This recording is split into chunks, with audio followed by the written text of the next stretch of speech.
हर शख्स को हक हासिल है कि वो अपने मज़हब पर अमल करे, आज़ादी के साथ अमल करे। कौमी रियासत में अब कोई बुद्ध है, कोई मसीही है, कोई किसी नस्ल से ताल्लुक़ रखता है, कोई अफ़गान है, कोई सिंधी है, सब बराबर के शहरी हो गए।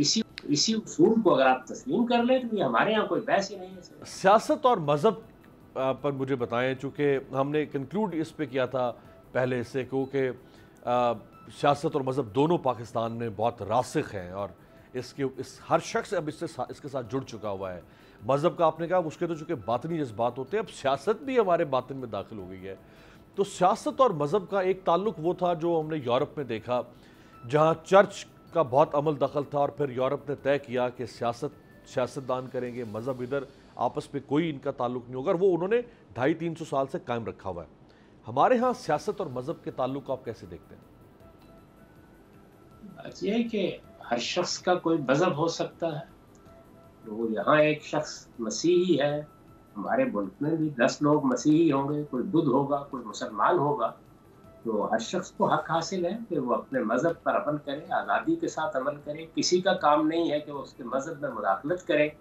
इस उसूल को मान लिया गया है कि जब आप कोई हुकूमत कायम करेंगे, ख़ास तौर पर दौरे जदीद की कौमी रियासत, पाकिस्तान भी एक कौमी रियासत या नेशन स्टेट इस उसूल पर बनाया जाता है कि ये एक खित्ता अर्ज़ है, ये एक जोग्राफियाई वहदत है।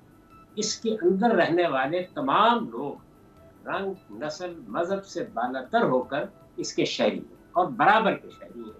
आपने इस उसूल को तस्लीम कर लिया।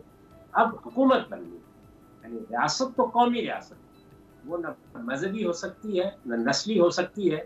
जब आपने जुग्राफिया की बुनियाद पर पाकिस्तान के हुदूद तय करके एक कौमी रियासत बना ली और आपके मुकाबिल में यही सूरत हिंदुस्तान में हुई, तो इस कौमी रियासत में अब कोई बुद्ध है, कोई मसीही है, कोई किसी नस्ल से ताल्लुक़ रखता है, कोई अफ़गान है, कोई सिंधी है, सब बराबर के शहरी हो गए। यही उसूल है जिस पर कौमी रियासत बनाई जाती है। इस बुनियाद को मान लेने के बाद अब हुकूमत कायम करना होती है।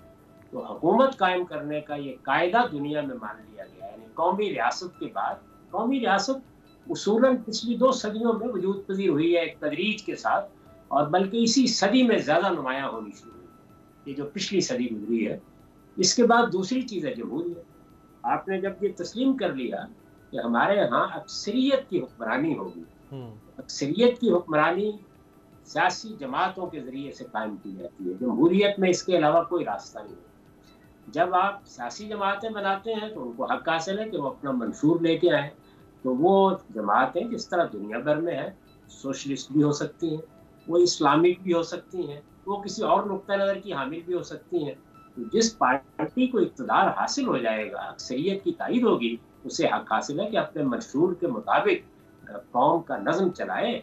इसमें अगर कोई मजहबी लिहाज से किसी चीज़ को दुरुस्त समझता है और उसको अक्सरियत हासिल है, तो उसे हक है कि वो अपने मजहब के मुताबिक कानून साजी करे। अलबत्ता मजहबी कानून साजी जब भी की जाती है तो वो सिर्फ उस मजहब के मानने वालों के लिए होती है, उसका दूसरों पर इतलाक नहीं।